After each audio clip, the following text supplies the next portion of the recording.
ఈరోజు మంగళగిరికి వస్తున్నా. మంగళగిరి మామూలుగా అయితే ఫస్ట్ టైం, దీనికంటే మంచి సీట్లున్నాయి. మంచి సీట్లుంటే ఎలక్షన్లు వచ్చాయి. నేను ఆ రోజు సజెస్ట్ చేశాను, మంగళగిరిలో ఇంతవరకు మనం గెలవలేదు, ఒకేసారి గెలిచాం. ఎందుకంటే పార్టీని నడిపించింది నేనే కాబట్టి 40 సంవత్సరాల సుదీర్ఘ రాజకీయ చరిత్రలో మొట్టమొదటిసారిగా కోటేశ్వరరావు ఎంఎస్ఎస్ కోటేశ్వరరావు అంటే అప్పట్లో గెలిచాం. తర్వాత గెలవల. ఒకసారి సిపిఎంకి ఇచ్చాం, ఒకసారి బీజేపీకి ఇచ్చాం. కానీ ఇవన్నీ చూసిన తర్వాత మనం గెలవలేదు, మన కార్యకర్తలు హుషారుగా లేరు కాబట్టి లాస్ట్ మూమెంట్ పోతున్నారు కాబట్టి ఆలోచించమని నేనైతే సజెస్ట్ చేశాను.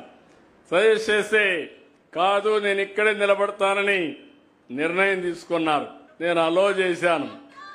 అది అయిన తర్వాత 5,000 ఓట్లతో ఓడిపోయాడు.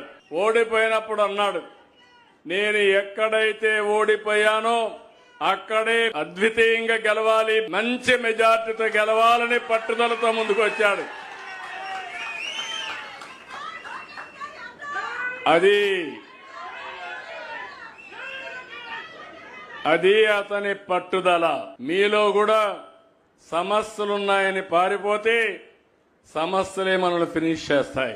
ఏదైనా సరే ఒక్కొక్కసారి కలిసి రాకపోతే కలిసి వచ్చే మార్గాన్ని కసిగా పనిచేయగలిగితే అది సాధ్యమవుతుంది. అది లోకేష్ ఈ నియోజకవర్గం నిలబెట్టాడని చెప్పి కూడా నేను మీకు తెలియజేస్తున్నా. అక్కడి నుంచి మీరు చూశారు, 5,000 మెజారిటీతో ఓడిపోయిన కాన్స్టిట్యున్సీ 91,000 మెజారిటీతో గెలవడం అనేది ఒక చరిత్ర.